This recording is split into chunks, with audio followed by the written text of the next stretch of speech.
Okay, hi everyone. My name is Tiffany Lee, and my presentation today is called The Past is Ever Present, Lynching Ties to America's Two-Tiered Legal System.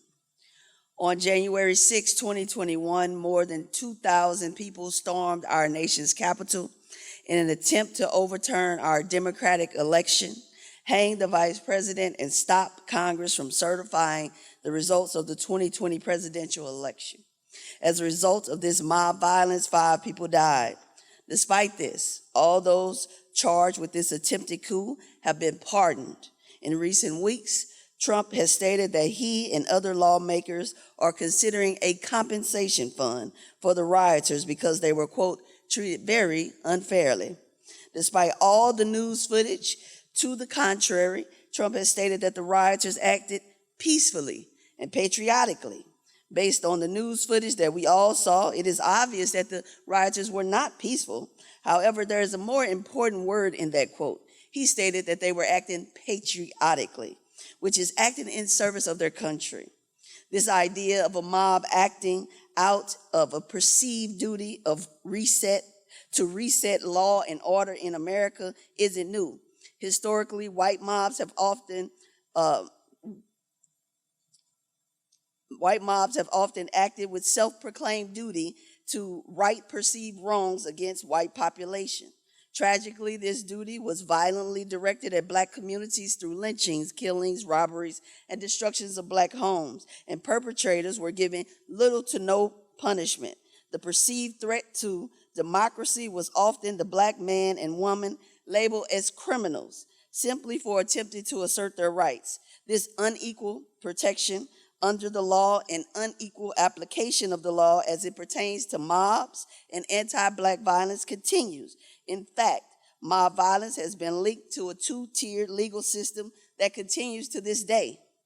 Let's start with the legalization of lynching. Sociologist Oliver Cox stated that discriminatory laws such as Black codes and white socialization as the dominant members of society allowed Blacks to be seen as extra legal, having no rights that white men were bound to respect, in effect putting Black people beyond the protection of the law. This idea was then reinforced when white mobs lynched Blacks and the perpetrators were not prosecuted. Lynch law, in effect, became the law of the land, overriding any laws in that place. Moreover, the idea of lynch law was reinforced because lynching often occurred in the presence of legal officials, such as police. Many victims were removed from legal institutions, such as jails and courts, yet no one stepped forward as a witness, and often no one was prosecuted. Dr. Jeff Ward in Crimes Against Law, Legacies of Racial Violence, Crime and Punishment, stated that this understanding of the bounds of the law and the legal institutions involved in effect made lynching legal. Next, local officials were complicit with the mob. Historically, mobs have acted at the very least unobstructed by the police, sometimes with the help of the police and at the behest of elected officials, violating several laws with little to no punishment, all under the guise of stopping the Black criminal. And who was the Black criminal? In Hostile Heartland, Brent Campney states that Blacks fighting for their rights were often the very same people who were accused of a crime. This was an effort to rid the city of Blacks who were causing problems with the status quo and were actually innocent of breaking any laws. Though they were not criminals, the members of the mob were. Let's cover some examples of lynch law ruling the land and unequal protection of Blacks under the law. In 1903, right here in Belleville, after a heated discussion, David Wyatt, a Black leader and school principal, shot Charles Hertel, the white superintendent. Wyatt was immediately arrested, while false claims that Hertel was dead flooded the streets, and angered shouts of "lynch the nigger" could be heard.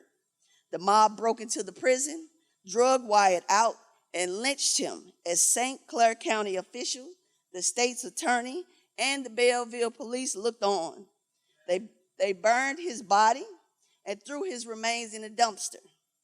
George R. Long, president of the local Good Government League, said, "I think the matter better be dropped. I am tired of the vilification of Belleville. I am against mob law under all circumstances, but I believe the Negro got what he deserved." I guess that's good government for you. Scholar Charles Lumpkins, in his work, American Pogrom, the East St. Louis Riot and Black Politics, states that during the May 1917 attacks, assailants operated with the compliance of the police, who prevented blacks from being killed but allowed whites to attack blacks. He reported that after the riot in May, whites seemed eager to attack again.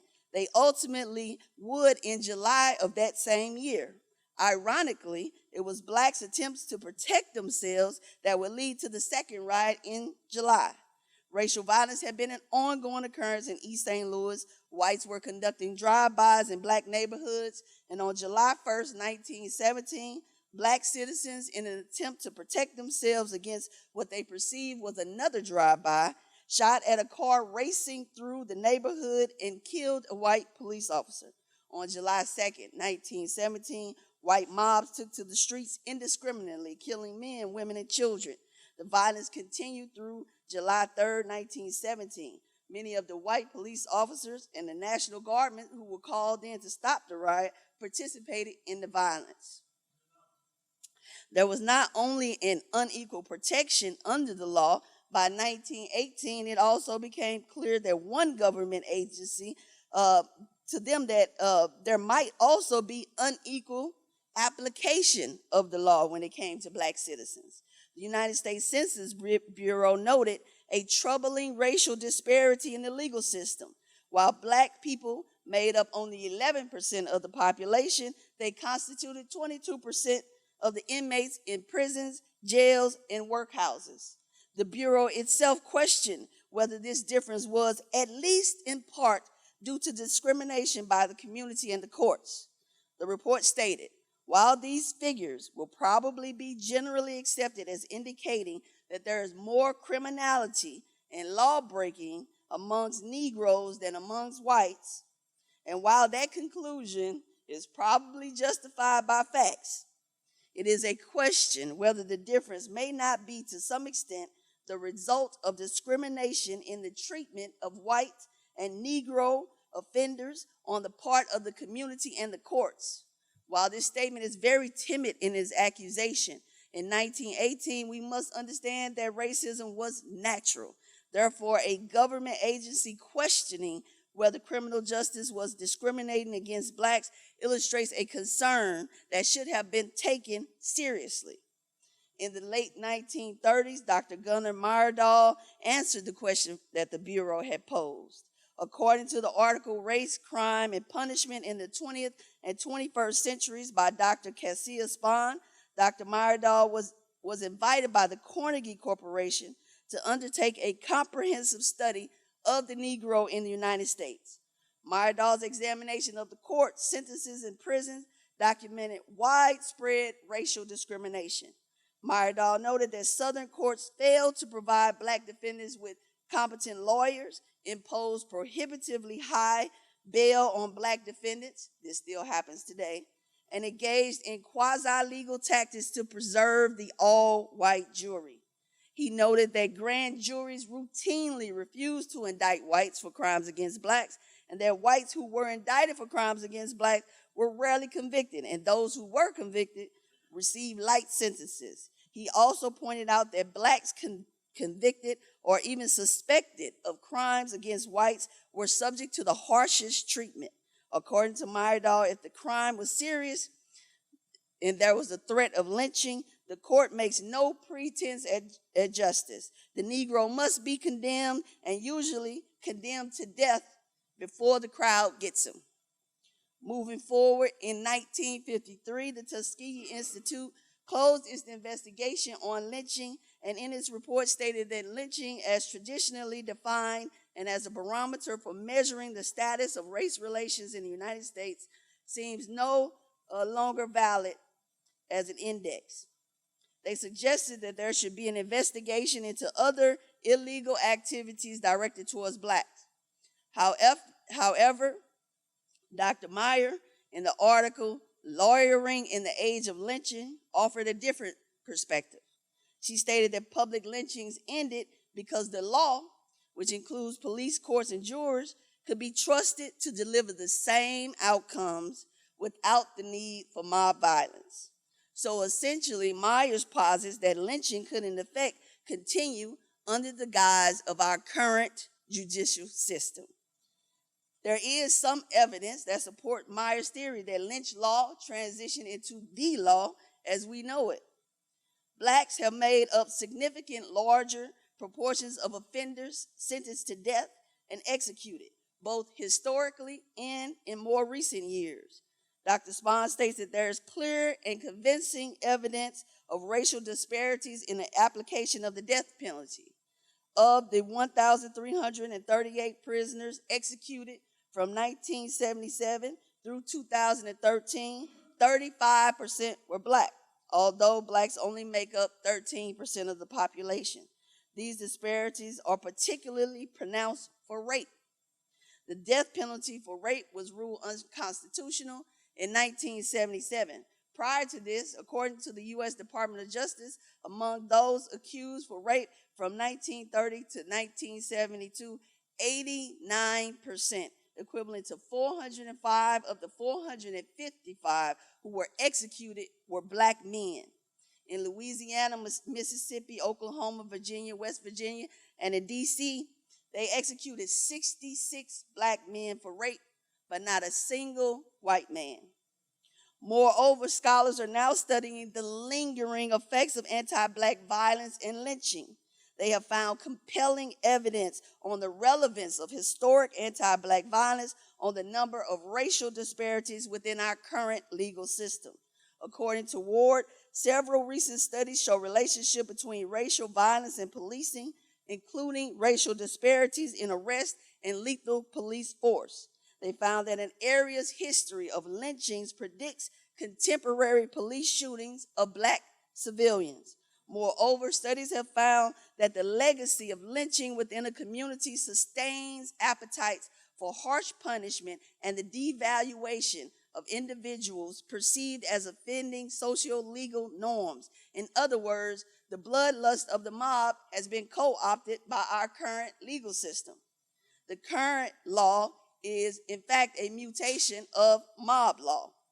Furthermore, higher incarceration rates in 1918 pale in comparison to our current numbers. In 2012, the incarceration rate for blacks was more than 6 times the rates of whites. The Pew Center reported that 1 of every 15 black men was incarcerated, and amongst black men aged 20 to 34, 1 in every 9 was incarcerated. The Pew Center concluded that for black men, imprisonment is far more prevalent a reality than for white men. Blacks only make up 13% of America. However, a sentencing project report on life sentences revealed that blacks made up 47.2% of those serving life sentences and 58% of those serving life sentences with no possibility of parole. The proportion of blacks amongst those serving life sentences were even higher in states such as Maryland, with 77%, Georgia 72%, and Mississippi 62%. In 7 states, at least 2/3 of those serving life sentences without parole were black. So now let's reconsider the question from 1918 with the census report. It is a question whether the difference may not be to some extent the result of discrimination in the treatment of white and Negro offenders on the part of the community and the courts. The answer to the question is there is in fact discrimination in the legal system against black people. If the statistics aren't enough, let's end where we started. Trump pardoned the mob that stormed the Capitol and led to the death of 5 people. He called them peaceful and patriotic, even though they attacked Capitol Police and threatened to hang the vice president. He is even considering some form of financial payment to these criminals. However, on those who protested after the death of George Floyd, he had a very different outlook. He called them terrorists. He said, "We are putting everybody on warning. Those who threaten innocent life and property will be arrested, detained, and prosecuted to the fullest extent of the law. I want the organizers of this terror to be on notice that you will face severe criminal penalties and lengthy sentences in jail. We must never give in to anger and hatred. If malice or violence reigns, then none of us is free." So according to Trump, one group who believes their voices were not counted stormed the Capitol. They remain patriots. And one group who violently protested in the streets are terrorists. Herein lies the problem of our justice system. This two-tiered justice system with its unequal protection under the law and unequal application of the law that has plagued the Black community and their allies since this nation's inception. I'll end with this quote. "Not only is the past not past, it is the future that looms on the horizon." Thank you.